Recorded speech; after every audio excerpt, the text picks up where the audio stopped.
Coming up tonight, teachers say it is difficult to cover the 2020-2021 school syllabus with the challenges of COVID-19. They are, however, experimenting with homework alternatives. A dry and cold wind with dusty particles that threaten health is blowing across the Adamawa region. Health officials are calling for caution.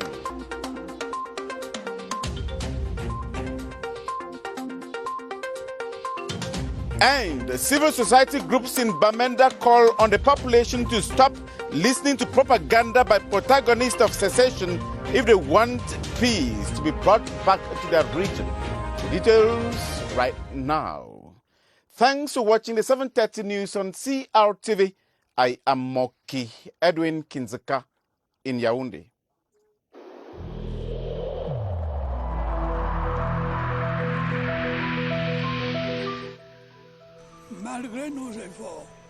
Despite our efforts, COVID-19 plunged many families into mourning and seriously hampered the functioning of our economy and society.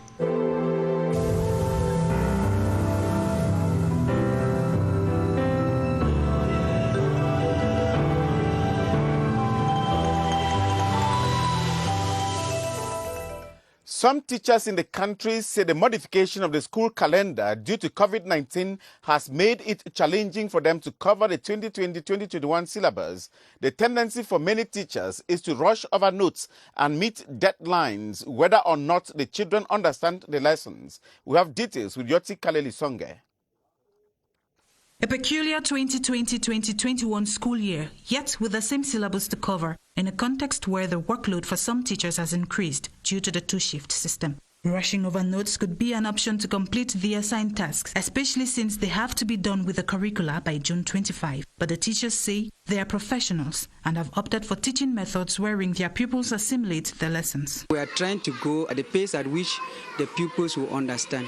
We teach, we do remediation. We will struggle and finish with the program. The social media is also used by some teachers to facilitate their work. We have to create forums, and our parents gave us phones that were. So before we come to class, our teacher will forward the notes in the forum for us to copy. And when he will come the next time in class, he will explain it to us. Meanwhile, the instructors depend on parents to follow up their kids at home. Nowadays, I realize that most of the parents seem to abandon their pupils in the hands of the teachers, which cannot really go. That notwithstanding, government has taken measures to ensure that programs are covered and on time. We have all e-learning which help us to not have any problem with our school year during the pandemic. A challenging school year per se, but teachers reassure that it is not at the expense of their students. Take-home assignments for pupils in the elementary sector remain one of the ways to fully engage learners. It enables both teachers and learners to cover the workload while providing ample time for slow learners to catch up. Gerard Nanje Yambe sampled the opinion of teachers and parents and reports that homework is an important part of pedagogy. Regular classroom teaching, according to pedagogues, is not enough to cover the workload. Pupils are therefore subjected to take-home assignments. It must be a topic that you have taught, you have evaluated the children in class, then you give homework as a secondary part of it to see if the children at home, they can reproduce what the teacher has already taught. We create WhatsApp groups for each class. Where you give a homework on the board, they copy in their exercise books. We snap the homework and we send it back to their various parents. The parents then verify the homework to make sure that the child copied it well. Parents and guardian counselors have a crucial role to play if such efforts must be attained. With the WhatsApp group, when I come back from work, I see the assignment a teacher has sent. I don't find the homework given to my kids enormous because the shift system has permitted most of them to have enough time to do their assignments. This pedagogical approach is a plus, especially to slow learners. It's positive, especially in class 1. Like class 1, they had their project. And when the parents saw it, they did not believe that children can do farming. It is marvelous. We make sure that the children should read, because you know that when children at this level, they can't read, they won't answer anything. Whatever the case, homework remains an integral part of pedagogy. Some primary school teachers in Baham and Bati, Upper Plateau Division of the West Region, have ended a 5-day training in ICTs. The exercise, initiated by the Bafoussam branch of the African Institute of Computer Sciences, intends to make all teachers computer literate in the nearest future. Ngu Henry. Participants at the workshop were teachers drawn from primary schools in the Baham and the Bati subdivisions of the Upper Plateau. For 5 days, they were drilled on the new information and the communication technologies. It's something that we have been waiting, but they used to say that God time is the best, because we have learned much here since Monday. And if we went back to our classes, we are now obliged to try and have at least one laptop that will be also training our children. The initiative was that of the Bafoussam branch of the African Institute of Computer Sciences. The inspectors of basic education for Baham and the Bati have enjoined the teachers to use the knowledge acquired and promote the teaching of ICTs in their respective schools. The International Labour Organization and its partners in the Southwest region has trained officials of small and medium-sized enterprises on practical measures to upgrade local industries. The intention of the 10-day training is to make the enterprises more competitive. Tanjong Levis Abo reports. The project, which was destined for the southwest and northwest regions of the country, was to upgrade the standards of local enterprises. The Small and Medium-Sized Enterprises Promotion Agency, in partnership with the International Labour Organization, aims to set standards for SMEs that are competitive in the global market using local-based business development tools. We have equipped trainers to be able to train entrepreneurs, potential entrepreneurs in generate your business idea. So they are able to train entrepreneurs to help them generate a very relevant business idea. By an international expert trainer of the ILO in partnership with us, who can go to the field, go right down to the councils with the dispensations of decentralization and make sure that the SMEs that are all around the communities can benefit for an upgrading program. To some of the trainees, after the 10-day training program, they are taking up the challenge to improve businesses and projects. Entrepreneurs come to our office and come with a lot of ideas, expecting us to show them the right one. It is hoped that this training program will develop business goal strategies to upgrade local-based enterprises. Inhabitants of the Adamawa region have been advised to put on warm dresses, wear their face mask, and regularly drink clean water to protect themselves from some seasonal diseases. Within the past 2 weeks, a harsh weather condition marked by dry and cold winds loaded with dusty particles has been blowing across the region. Ellis Wajibanmia has the rest of that story. Difficult times for inhabitants of Ngaoundéré as they complain of an unprecedented harsh weather condition that has imposed itself across the region. We are currently witnessing the harmattan, dry and cold winds loaded with dusty particles. This dust is coming from the Sahara, blowing rapidly towards the Sudano-Sahelian area, notably the Adamawa region. This has led to a deterioration in air quality and made viewing from a distance very difficult. Due to the loaded particles, drivers can have difficulties viewing from a distance, and this can lead to accidents on our roads. Experts confirm the impact won't be limited to the transport sector, as low temperatures and dry air will promote the development of respiratory diseases. When we get out in the morning, we should be protected against cold. We should wear the clothes which can cover all the body, we can cover our thorax to protect it against the effect of the sun on the skin. We should also wear our facial mask. Medical experts also recommend the regular drinking of potable water in order to limit risks of shocks and related diseases. Executive members of the North Regional Branch of the Association of Scientific Journalists and Communicators for the Promotion of Health in the country has been commissioned. Their main mission is to provide vital information on health-related issues for the welfare of the population. We have details with Vanessa Wundang Sakmo in Garua. Despite numerous efforts, many still die of certain pathologies in the north, and this is mostly due to ignorance. A preoccupying situation which the pioneer executive of the North Regional Branch of the Association of Scientific Journalists and Communicators for the Promotion of Health in Cameroon, AJC Pro Santé, made up of 8 members, hopes to tackle by duly providing useful information to the population among other challenges. We are going to sensitize and educate the population towards a positive change of habits in our region so as to save lives. The installation ceremony that was chaired in Garwa by the Inspector General at the North Governor's Office, Simon Sombe, was an occasion to encourage the new executive of the 2-year-old association to be instrumental in improving scientific health communication in the region. We are calling on the pioneer members of the Executive Bureau of the Regional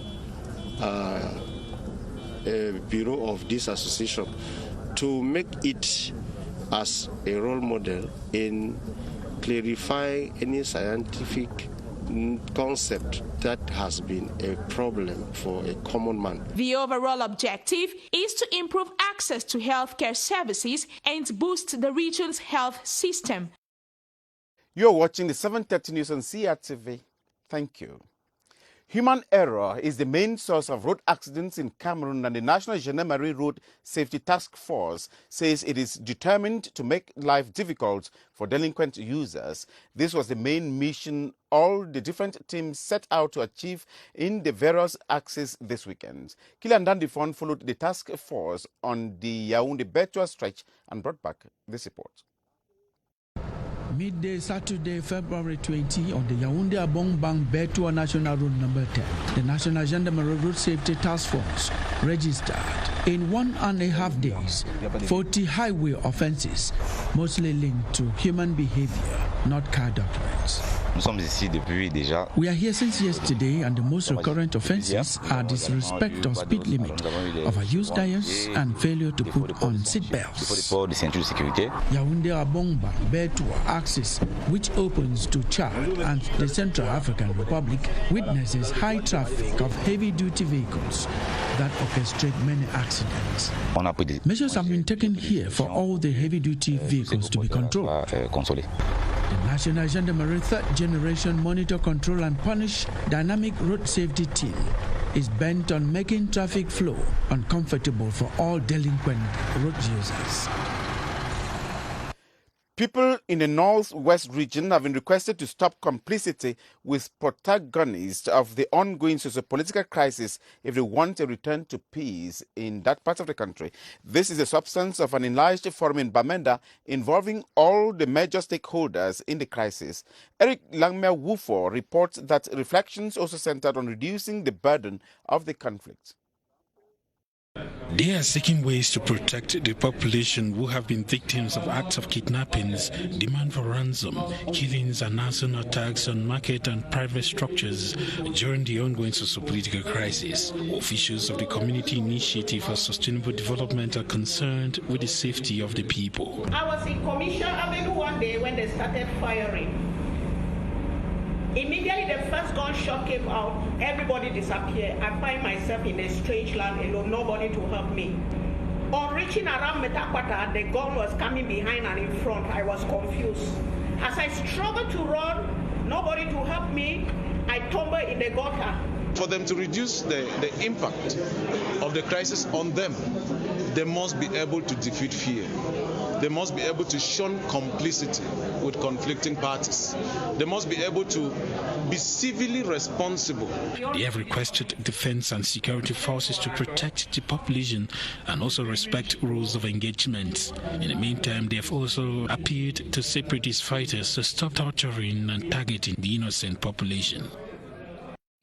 The Cameroon Baptist Convention Health Services has launched a program to support government's inclusive education policy in the Northwest region. The program entails the provision of quality mainstream education to all children living with disabilities in the country. We have details with Ola Titanki in Bamenda. These people make up the group named Community of Practice, the project that seeks to improve the quality of education delivered to the disabled in the Northwest and the rest of Cameroon. They have noticed that the current system of education is not sensitive to the needs of learners with disabilities. Teachers' capacities are not fully built for inclusive education.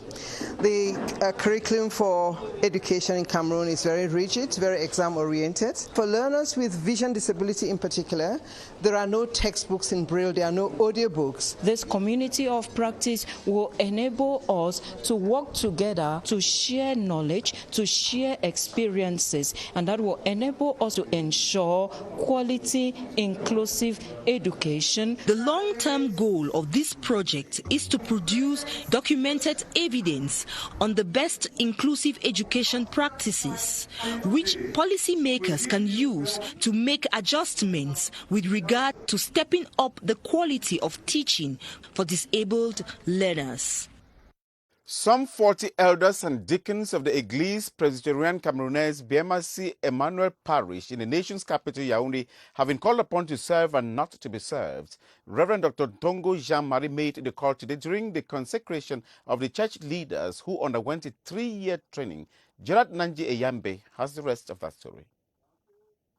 Haven't acquired the required pedigree for 3 years in the domain of spirituality and church management, these elders and deacons are ready to dispense their assigned duties while performing the consecration ritual.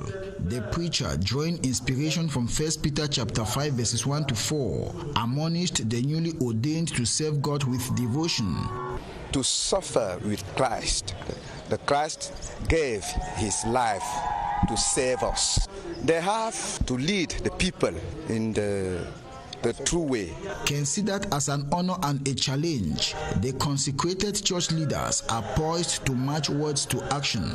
So to win souls for God.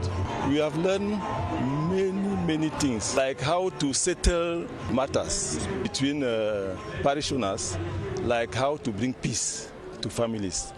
The ceremony, a blend of color and symbolism, witnessed the award of certificate of recognition to them, as if to say their mission has just begun. Renovation works on the St. Anne and Joachim Cathedral in Bolova have greatly advanced, and the century-old structure temporarily opened for worshippers as a prelude to an occasion to raise funds to complete the refurbish the edifice. The Bishop of Bolova, Monsignor Alain Philippe Mbarga, has extended a clarion call to donors. We have details with Clarence Aze. Christians of the Bolova Diocese have already made great strides in the renovation process of the St. Anne and Joachim Cathedral, initiated by Bishop Philippe Alain Mbarga in 2020. The giant house of worship, constructed in 1933, was already a shadow of itself. Thanks to the collective efforts of the Christians, the roof and ceiling have been replaced. Focus now is on the walls and floor, a project globally estimated at 500 million CFA francs. The bishop has planned a great Thanksgiving Mass scheduled to take place on Saturday, February 27, so that funds can be raised to push the works further.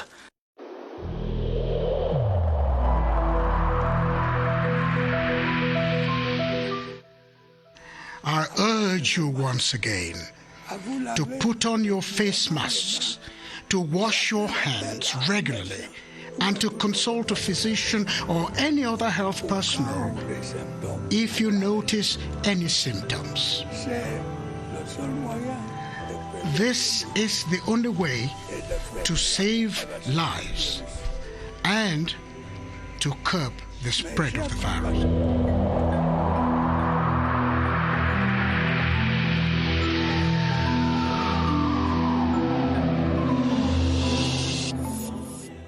Health officials in the littoral region have redoubled efforts to control the spread of the coronavirus. The number of persons tested positive for COVID-19 increased sharply after the African Nations Championship hosted in Douala. For updates of the pandemic in the littoral region, let's join Bodwin Sama at the Public Health Emergency Center here in Yaoundé. Bodwin Sama, over to you. Good evening to you, Moki Edwin Kinzeka. It remains one of those regions that has always been highly affected as far as the spread of COVID-19 is concerned. Ever since we had the first confirmed case of this virus in Cameroon last year, the littoral region of Cameroon, and lately we have had over 400 new cases of persons tested positive for COVID-19 in the littoral region of Cameroon, leaving us with a total number of 9,458 persons tested positive for COVID-19 in that region ever since we had the outbreak of the coronavirus. And the death rate stands so far at 1.3% in the littoral region. With the new recoveries, many other persons have recovered from COVID-19, 401 new cases of recoveries as far as the virus is concerned, leaving us with a total number of 8,770 Cameroonians who have recovered from COVID-19 in the littoral region of Cameroon, with a recovery rate, an impressive recovery rate that stands at 92.7%, with health professionals in the littoral region of Cameroon who continued with different sensitization campaigns, especially after the African Nations Championship, to continue reminding the population of the littoral region as to the need to respect these barrier measures so as to be able to reduce the rate of, or to reduce the rate at which the coronavirus can be spread in that part of the country. Back to you, Moki Edwin Kinzeka. Thanks, Bodwin Sama. Ndok Mesu, a village in Yingui subdivision of the littoral region, now has a new chief. His Majesty Jacques Mbong was enthroned over the weekend in the presence of his people and administrative authorities who advised him to be law-abiding. Bitmea Atang Tabara reports from Douala. After 28 years of living without a traditional ruler, the people of Yingui are now happy to have a new chief, His Majesty Jacques Mbuni. His enthronement ceremony was chaired by the divisional officer of Yingui, Eyombo Mbongo, in the presence of other traditional rulers who were present to pour out their blessings on the new chief. His Majesty Jacques Mbuni is a third-class chief of Ndok Mesu in Yingui village. He has promised the population he will make Ndok Mesu and Yingui a place to be. Our principal struggle is that to bring development in our village, because our young people are all in the town, Douala, Yaoundé, and we have to bring them back to tell them that we have to back in the village to build our village together. He was born on the 24th of February 1967 in Douala. He takes over from Chief Masang, who died in 1987. Screening has started for potential recruits into Cameroon's Rapid Intervention Battalion, the B. More than 1,400 candidates in the East region are competing for the 220 places available at the Elite Corps training grounds around the country this year. Guanmisia Valentine reports from Betua. The task of selecting the best at the later 2nd Rapid Intervention Battalion headquarters begins in making sure that the candidates are properly identified. They are then given wristbands and forwarded for a battery of physical examinations. First, their auditory and visual acuity is put to the test, after which they receive papers to proceed to have their blood pressure measurements documented. At the venue of this crucial stage, a few of them could be found lying resting on the ground following the counsel of the medical personnel. The potential recruits must now undergo a thorough physical examinations where they are visually scrutinized from head to toe. It is only after a successful completion of this examination that candidates will be permitted to participate in a 20-kilometer trek carrying along a 20-kilometer load. The 2nd Rapid Intervention Battalion in Leta, under the command of Colonel Mve Alexandre, has tightened its training program to permit only the best to make it to this latest force. The commander of the 5th Joint Military Region says sports play a very vital role in ensuring the physical fitness of defense staff defending Cameroon's territorial integrity in the northwest region of the country. Brigadier General Kmer made the statement during activities marking the International Day of Military Sports. From Bamenda, Kilo Valerie Sala tells us more. The field of the headquarters of the 5th Joint Military Region in Bamenda hosts the final of a football tournament, a major feature of the International Day of Military Sport. 2 teams, one from the 6th Military Sector, another from the 50th Firefighting Unit, are separated by a second half, an only goal that offers victory to the Firefighting Unit, which perceives the win as a motivation for a united military front to restore normalcy in the restive northwest region. Defend the national territory, but because we are all together, whether you are a firefighter from the BCS, Army, or the Air Forces, we are all together to defend our territory. The football tournament, organized by the commander of the 6th Military Sector, Colonel Chwakamandre, and supervised by the commander of the 5th Joint Military Region, Brigadier General Kmer, was part of sporting activities to mark the International Day of Military Sport observed yearly on February 18. And that ends the 7:30 news on CRTV. Join Lucrece Bebenga in exactly 32 minutes for the news in the French language. And tomorrow, you'll be in the company of Gladys Tata at 7:30 for the news in the English language, and Evelyn Owona-Isomba at 8:30 for the news in the French language. I am Moki Edwin Kinzeka in Yaoundé. Thank you for watching.